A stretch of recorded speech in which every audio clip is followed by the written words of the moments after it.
Mission Impossible the Final Reckoning movie review.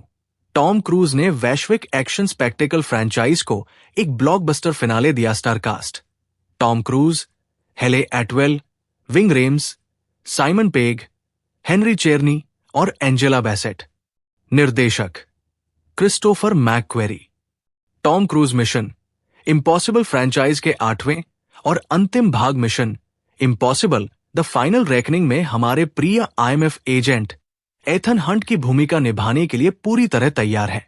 1996 में अपनी शुरुआत के बाद से जासूसी एक्शन फ्रेंचाइज ने अपने त्रुटिहीन और हाइकटेन स्टंट और स्टाइलिश एक्शन दृश्यों के लिए वैश्विक लोकप्रियता हासिल की है। द फाइनल रेकनिंग के साथ टॉम क्रूज से दर्शकों को फ्रेंचाइज का एक उपयुक्त समापन देने की उम्मीद है। तो क्या वो सिनेमा प्रेमियों की आसमान छूती उम्मीदों को पूरा करते हैं? चलिए पता करते हैं।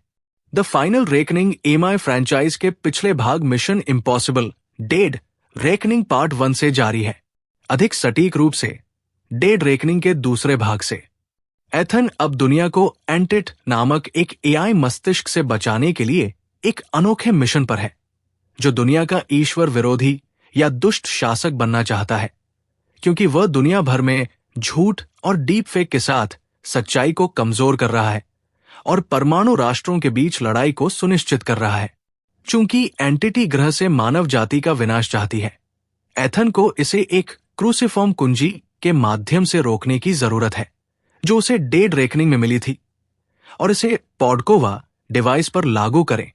दोनों के मिलन से एक जहर की गोली बनेगी, जो एंटिटी को निष्क्रिय कर देगी या मार देगी। एथन के साथ उसकी सक्षम और स्मार्ट टीम है, जिसमें Grace, Hayley Atwell, Luther, Wing Rhames और बेंजी साइमन पेग शामिल हैं।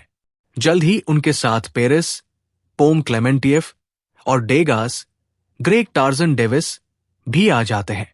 खैर, हंट के लिए आखिरी मिशन, जो धीमी या नाटकीय शुरुआत के साथ उम्मीद की जाने वाली चीजों के बारे में बताता है, दूसरे भाग से चुनता है और आपको एक इमर्सिव एक्शन एडवेंचर अनुभव की ओर ले जाता है। EMI फ्रेंचाइज हमेशा से अपने अविश्वसनीय और लुभावने स्टंट के लिए जानी जाती है, और आखिरी भाग के साथ टॉम ने यह सुनिश्चित करने के लिए हर संभव प्रयास किया है कि दर्शक अपनी सीटों से चिपके रहें और बड़े पर्दे पर उनकी मौजूदगी के हर पल का आनंद लें। जबकि द फाइनल रेकनिंग में कई सिनेमाई क्षण हैं।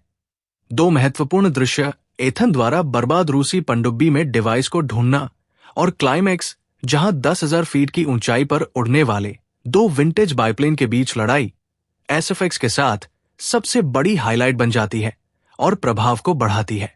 फिल्म में निर्माताओं ने MI के पिछले 7 भागों का एक फ्लैशबैक मोन्टाज दिखाया, और निस्संदेह ये मुझे एक पुरानी यादों में ले गया, जब युवा टॉम क्रूज को एथन हंट के रूप में देखने के बाद प्रशंसक जयकार और हुटिंग कर रहे थे। क्रिस्टोफर मैकक्वेरी ने एक बार फिर अपने त्रुटिहीन निर्देशन और सम्मोहक कहानी के साथ गेंद को पार्क से बाहर कर दिया है। फ्रेजर टैगगार्ड भी अपने स्टाइलिश कैमरा वर्क के लिए ब्राउनी पॉइंट के हकदार हैं, जो सिनेगोर्स को एथन हंट की दुनिया में बदल देता है।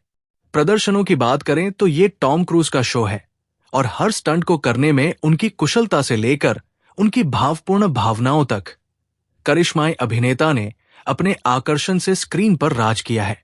गैब्रियल के रूप में फिर से वापसी करने वाले एसाई मोरालेस अच्छे हैं, लेकिन उन्हें अपनी अभिनय क्षमता दिखाने के लिए बहुत कम स्क्रीन समय मिला है।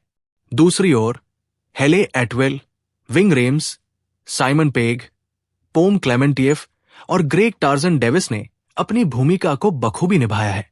कुल मिलाकर mission Impossible the Final reckoning एक महाकाव्य समापन है, और इसे बड़े पर्दे पर देखा जाना चाहिए, खासकर IMAX में। रेटिंग 4/5 में से स्टार।